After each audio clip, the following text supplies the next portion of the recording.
Quick review of the cell. This will be like one video long and just everything you learned in freshman bio condensed. So as you can see, there's a basic structure of the cell here. At the bottom is a nice little overview of a professionally made video on the cell. It might help you to watch that as well. Last year you can see 2017 results of the test. 77%, not that hot. This year we improved 6%. That's really good for the intro test.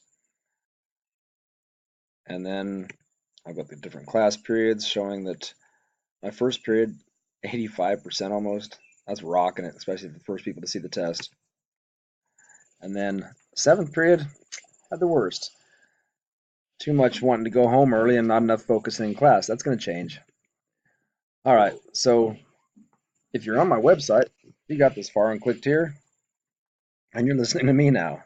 There's also some more YouTube notes at the bottom. So basic types of cells, there's an animal cell, the eukaryotic cell. There's a plant cell, which has a membrane or a cell wall. And there's a bacterial cell we call a prokaryotic cell, which has different types of RNA and DNA, and that's why antibiotics work on bacteria, not us. Sorry, different types of RNA. So the cell theory is all things are made of cells. This is straight from your freshman bio test. Big, bold words here. Now don't get mad at me if one of these pops up on the test and it wasn't on a review sheet, kind of like cephalic was last time. Cells are the basic unit and structure of an organism. And all cells come from other living cells. First chapter, freshman bio. All cells come from other living cells. Where do other living cells come from? Good question. Prokaryotes, again, are bacteria. They have a cell membrane and a cell wall. They usually occur monocellular, but a lot of times they like to stick together like staph, which means grape clusters, or strep, which means chains. So just because you have strep in your mouth right now. You have Streptococcus mutans. It's not going to hurt you. Streptococcus pyogenes, that's a sore throat. All right, so eukaryotic cells, the stuff that matter to us. Top right-hand corner, you see a picture of the cheek cell stained with methylene blue. You probably did the same thing in freshman bio with either a toothpick or a Q-tip swab. Hopefully you used a Q-tip and didn't scrape the crap out of your cheek.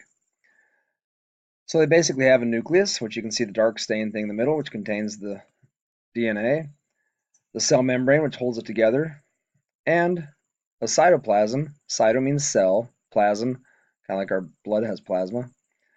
The liquidy stuff inside, and the organelles, little tiny organs in the cell. The cell size and shape is limited because you get too big, the membrane is going to burst. So the outer surface area and the volume of the cell.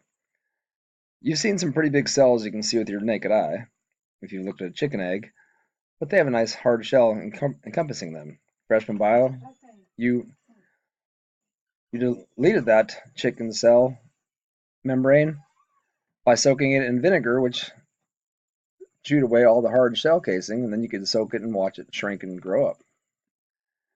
Cell membrane is a biphospholipid membrane, so it's a lipid bilayer made of phospholipids. The phosphate heads, PO4 minus, attract water. They love water. They're hydrophilic. The lipids are hydrophobic. They fear water. You know, water and oil don't mix. So those tails stick to the center, and because of that, they make what's called a micelle, or a little sphere. And what they trap inside is the organelles of the cell. Cell membrane composition, again, hydrophobic, hydrophilic components. It is semi-permeable and fluid. It moves, you squish. Thank goodness you squish. You're not like a plant, you go crunch. Semi-permeable means some things pass through, like some oils, because, hey, it's got oil in it. So you can rub oils into your skin, and they absorb. Same thing with water. You soak in the bathtub, that water absorbs in your skin, you get puffy. So some things pass through, other things do not. Hydro meaning water, phobic, again, fear. The lipids inside, lipid tails, stick together, they hate the water. The hydrophilic phosphates love it. So inside the lipid bilayer, you have porins, or integral proteins. A porin is a channel which makes a pore. A protein channel makes a pore in the cell. Some is passive diffusion, lets stuff just come through on its own. Others is active diffusion. They require ATP in order to allow stuff through into the cell and out of the cell. So active transport uses ATP. It has pumps and carrier proteins.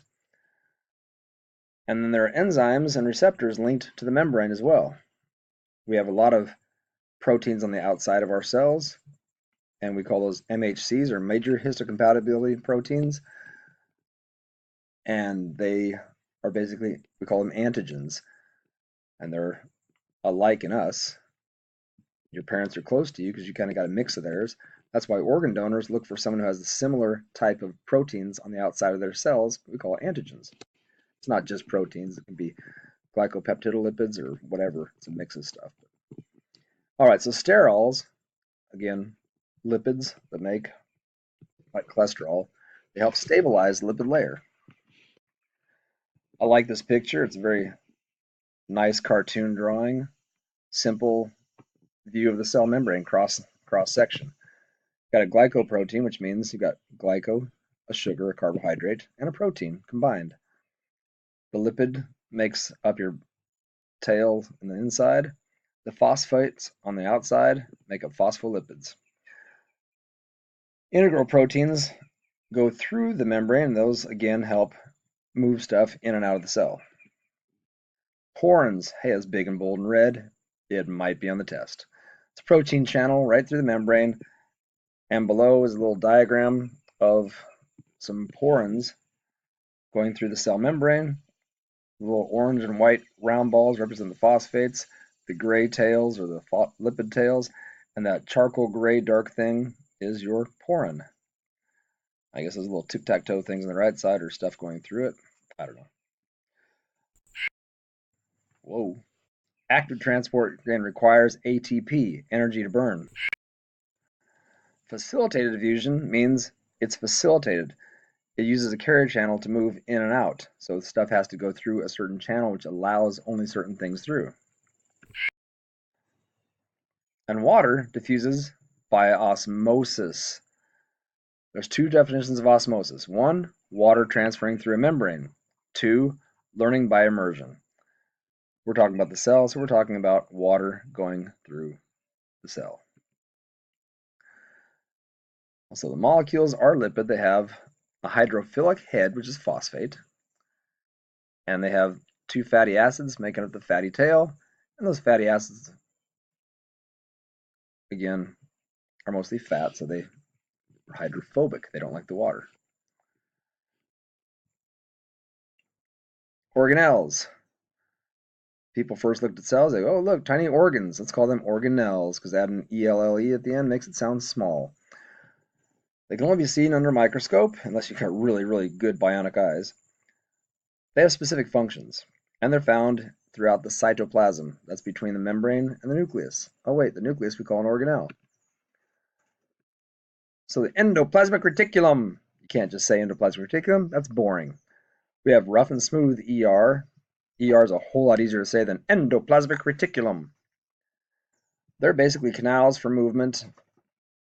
So the Golgi bodies, Golgi, he wraps and exports proteins. He's the Golgi body. The nucleolus is within the nucleus, okay? So nucleoli are within the nucleus. Nucleoli, nucleolus is singular, nucleoli plural. They make the ribosomes. Ribosomes, first three letters in ribosomes, rib. Okay, well, rib is bone, but when you're eating ribs, you're really eating the meat, the protein, right? So ribosomes help make proteins. Lysosomes, a zome is a little tiny micelle or little packet inside the cell. And those are little packets containing digestive enzymes. And they break. Lyse is to break up. So they chew up and shred whatever gets in them. They're like the garbage disposal. Ribosomes, again, make proteins, because the first word in ribosomes is rib.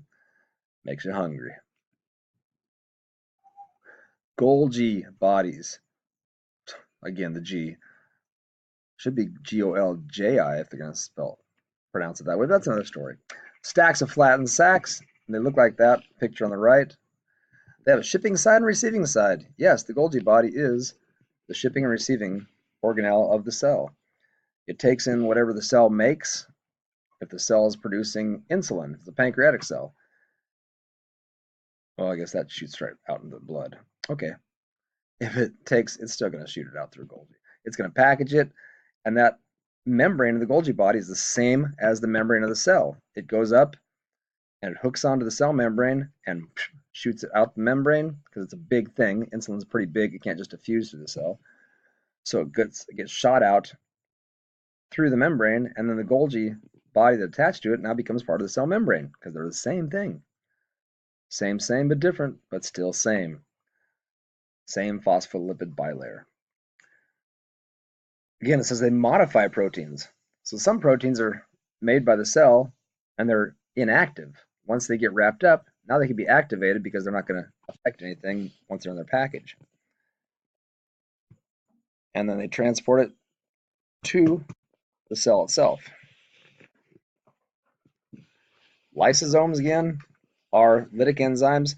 So a lysosome can form from a Golgi down there. You see, the cell makes enzymes which get packaged up and then get activated. The active enzymes are now stuck inside this little micelle, little zome, a primary lysosome, and that can float around the cell till it fuses with maybe the cell is phagocytosed. Phageo is to eat, in the Greek word phageo, cyto cell. So the cell might engulf something and bring it in. It needs to digest it. So a lysosome now is kind of like your stomach. When those fuse together, make that secondary lysosome, you can see the little yellow enzymes in there attacking whatever that green thing is, and they digest it. They lyse it. Likewise, when a cell comes time to die, it's getting old, the lysosomes release the enzymes and break the cell down, and you can recycle your cell parts. The body's a great recycler. Nucleoli, again, are tiny things within the nucleus, and they make ribosomes. So inside the nucleus, they're smaller little things. There's a nucleoli, like little tiny nucleus inside the nucleus. You have about 1 to 3 nuclei. They disappear when the cell divides. Remember IPMAT, interphase, prophase, metaphase, anaphase, telophase. When they go through, when they're not at interphase or just regular phase, when they're dividing, it disappears, okay? Again, nucleoli make ribosomes to make proteins.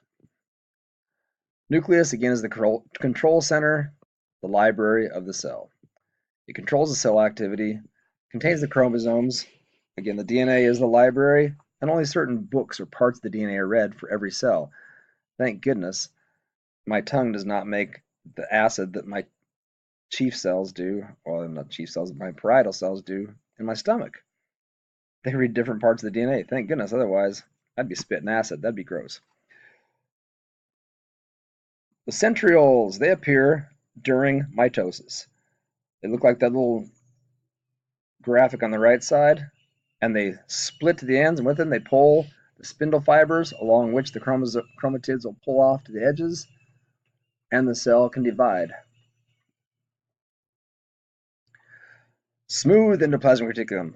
The smooth ER is smooth because it doesn't have ribosomes. No ribosomes, no protein function. What the smooth ER does is helps assemble and make lipids. So you eat fats, you digest it, your cell absorbs it. It takes those phospholipids, the fatty acids, the glycerol, it changes them and it makes its own fats. So you can make different types of hormones. Hormones are a lot of lipids and steroids.